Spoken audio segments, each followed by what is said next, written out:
Слышите, какой хруст?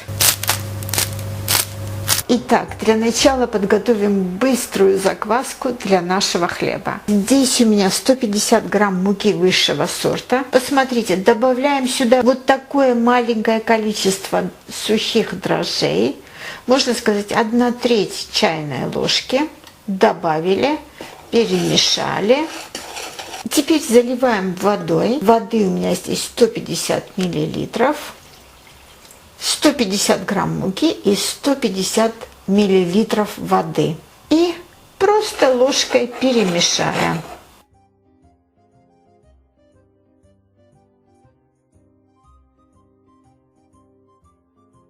Убираем ложку и оставляем закваску до утра при комнатной температуре, то есть примерно часов на 12. Если поставите ее в холодильник, то можно оставить ее там и на 24-36 часов. Это уже по вашему желанию, как скоро вы хотите испечь хлеб. Наступило утро, прошло около 10-12 часов, и посмотрите, как теперь закваска выглядит. Вот что нам понадобится сегодня. Вот наша чудесная манная крупа. Здесь у меня 250 грамм. И обычная мука высшего сорта, тоже 250 грамм. Засыпем в большую миску муку и манную крупу. Добавляю сюда полную чайную ложку соли. Перемешаем вот так. И также добавим неполную чайную ложку сухих дрожжей. Теперь эту быструю закваску добавляем сюда. И замешиваем обычной водой. Теплой или чуть теплой. Здесь у меня было 350 миллилитров воды. Рукой хорошенько все это перемешаем.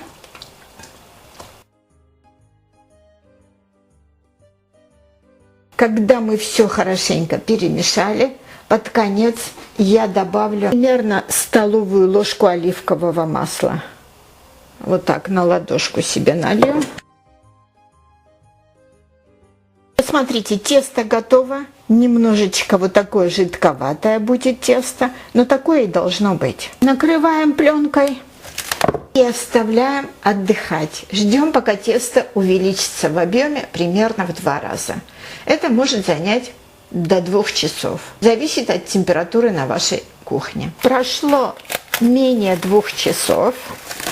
Посмотрите, как тесто теперь выглядит, как оно увеличилось в объеме. Насколько быстро тесто поднимается, зависит от того, какая температура у вас на кухне.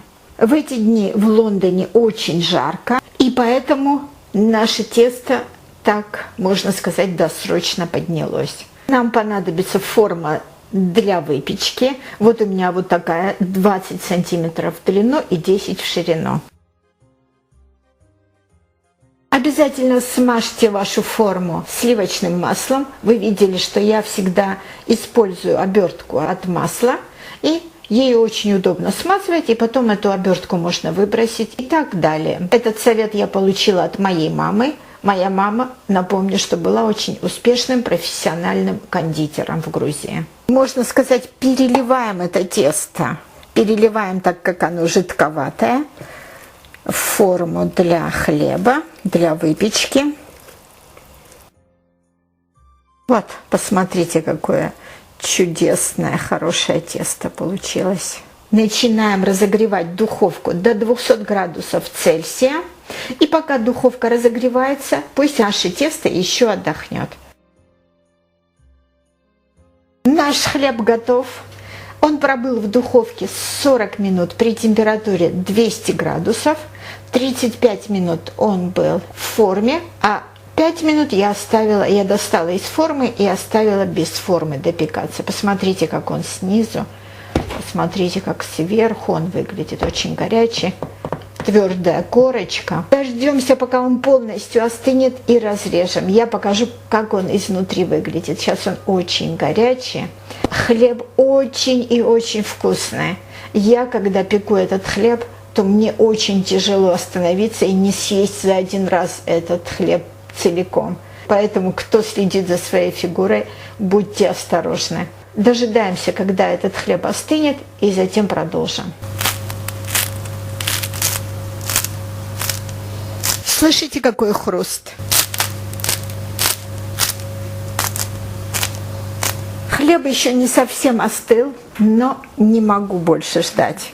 Давайте разрежем и посмотрим. Посмотрите еще раз, как он прекрасно выглядит. Посмотрите, какой чудесный, посмотрите. Посмотрите внутри, как он прекрасно выглядит. И на вкус он очень и очень вкусный. Как я уже сказала, очень трудно удержаться и не съесть весь хлеб за один раз. Приготовьте и попробуйте. Приятного вам аппетита! Спасибо вам за просмотры. Подписывайтесь на наш канал и делитесь нашими рецептами со своими друзьями.